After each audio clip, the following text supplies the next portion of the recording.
Hey folks, and welcome back to Glenn and Adrian's Rock Talk. That's Adrian. And that's Glenn. And today we are going to break ground on the band Testament, which was a thrash metal band from the 80s. They actually got their start as a band called Legacy in 1983 and eventually got signed to Megaforce Records, which is a major record label, indie label at the time. They ended up being very successful. They included guitarist Alex Skolnick, who we have seen before on the channel on one of our Rachel Flowers videos, the one for Spain, which was a song written for Return to Forever by Chick Corea, live at Bloodstock in 2021. So I will leave that in the cards in case anybody is interested. So Adrian and I are both very familiar with thrash, and we had thrash albums in the 80s as they were coming out, and they were a new thing. And I remember thinking, this is too fast, it's not going to catch on. And whoops, no, it caught on all right. Little did we know. Yeah, it caught fire pretty quickly. So, we had the early Slayer, the early Metallica records, things like that. I had Venom. At one point, I had Exodus, Bonded by Blood, a few other things like that.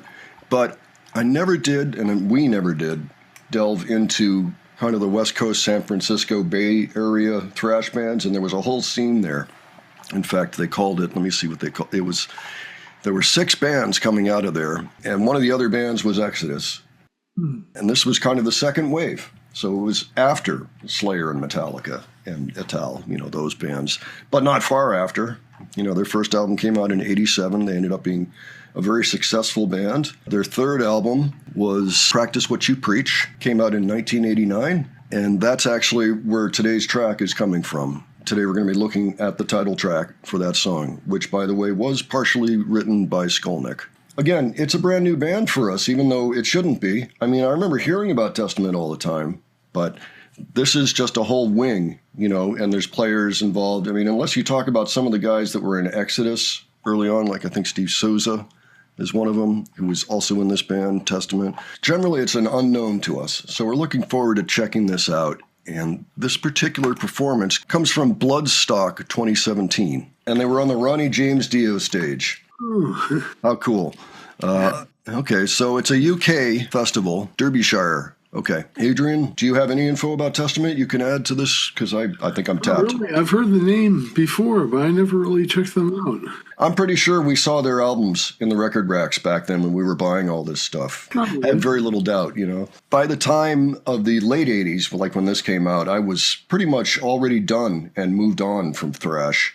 I still like it. I still have all those records, or most of them. Like, it took me until only very recently to discover Rust in Peace by Megadeth, just to give you an example. It's considered probably their best album that came out in 1990. All right, so with all that said, why don't we go ahead and take a look at this? All righty.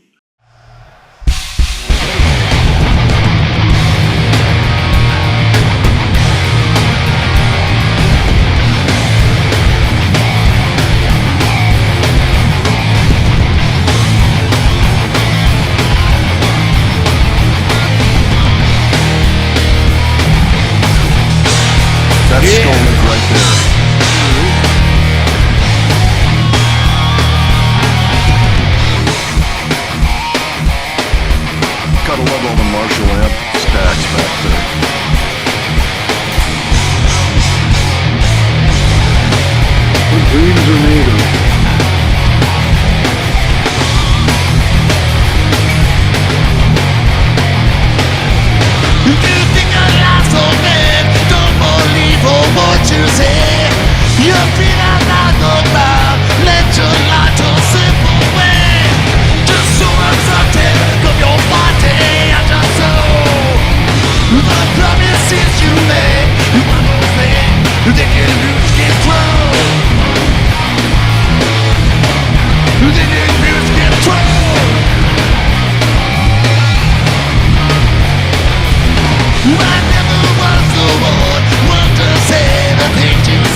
Okay, that was fun.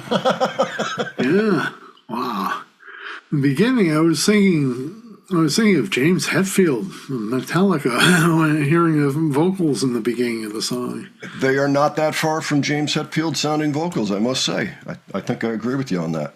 I liked how he was using the mic stand and the extra little bit as air guitar, you know. Yeah.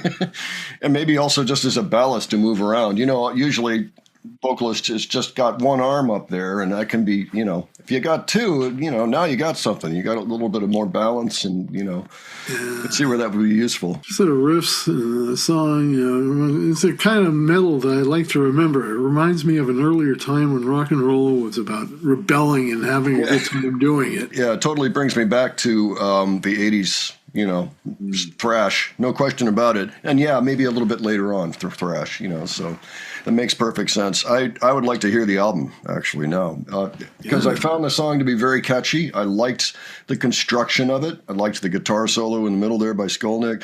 I liked just the way that it flowed, you know, I mean, from one section to another, it made sense. It wasn't awkward, you know, it was nice, strong, solid thrash, you know.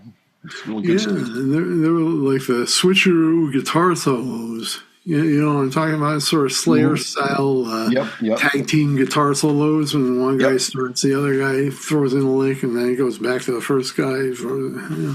Yeah, that was cool too. I like seeing that. And yeah, a number of bands were doing that at the time. It's always nice to see it.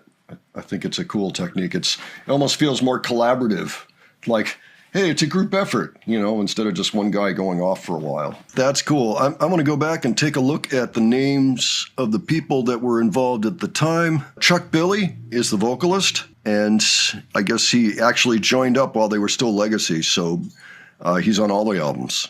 He says his influences are John Lennon, Paul Stanley, Rob Halford, Ronnie James Dio, Bruce Dickinson, James Hetfield, Ozzy Osbourne, Geddy Lee, Bon Scott, Steven Tyler, you know, Robert Plant, all the good ones. Philip Lynott, you know, yeah, absolutely. So that's awesome. That's awesome. And I can hear some of that in there.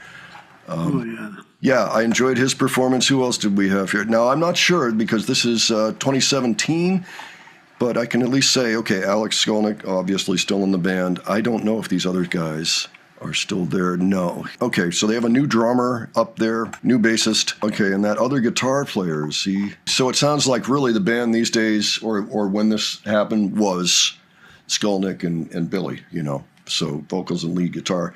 Nothing wrong with that. I mean, especially this much further along.